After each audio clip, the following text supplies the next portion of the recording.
وہ نہیں آ رہے ہیں، نہ انہوں نے مذاکراتی کمیٹی بنائی ہے، نہ ہی وہ مذاکرات کا کوئی کاؤنٹر ایجنڈا ہے، نہ ان کے پاس صرف ایک جو ہے وہ بہانہ ہے.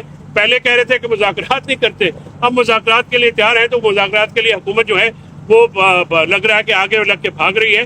مذاکرات ہی اس ملک کے لیے ضروری ہیں، مذاکرات کرنے پڑیں گے.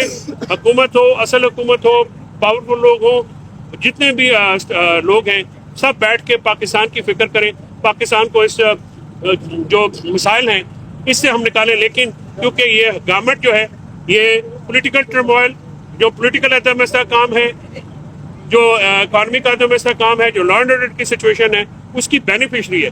لہٰذا یہ ٹیمپریچر یہ کو کول ڈاؤن ہونے ہی نہیں دینا چاہتے، کیونکہ جس دن یہ کول ڈاؤن ہوا اور حالات معمول پہ آئے، یہ حکومت ایک دن نہیں نکالتی. کے اوپر یہ آپ دیکھتے ہیں کہ سارے شام ساری گورنمنٹ بیٹھ جاتی ہے اور جی وہ بڑی بڑی سخت زبان استعمال کرتے ہیں.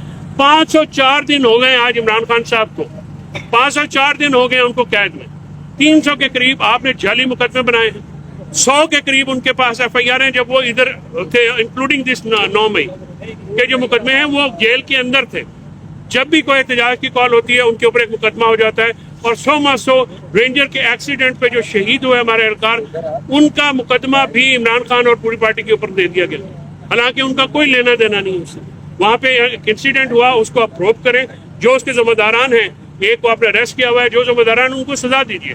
لیکن سیاسی بنیادوں کے اوپر جو ہے وہ عمران خان صاحب کو، ان کی پارٹی کو، ان کے لیڈران کو، ان کے کارکنان کو، ان کی فیملی کو، ان کی بیگم بشرا بیگم کو 10 مہینے ایک غیر قانونی اور لغو اور جھوٹے کیسز میں ملوث کیا گیا. کل آپ سب کے سامنے اس یک بستہ سردی میں رات کو 8:30 بجے جب لائٹ گئی تو وہاں پہ وہ ٹرائل ختم ہوا. جج صاحب کو پتہ نہیں کیا اتنی جلدی تھی کہ چھٹیوں کے بعد وہ بحث نہیں سن سکتے تھے. اور منڈے کو انہوں نے ایک فیصلہ رکھا ہے. فیصلے پہ تبصرہ کرنے کے لیے مواد تو میرے پاس ابھی بھی موجود ہے، لیکن فیصلہ آئے گا تو اس کے بعد مزید بات ہوگی. تو ایک مسلسل عمل ہے جعلی پرچوں کا، بوگس اور فراڈ حکومت کی طرف سے، جو کہ بوگس اینڈ فراڈ الیکشنز کے ذریعے ایک ظہور پذیر آئی ہے.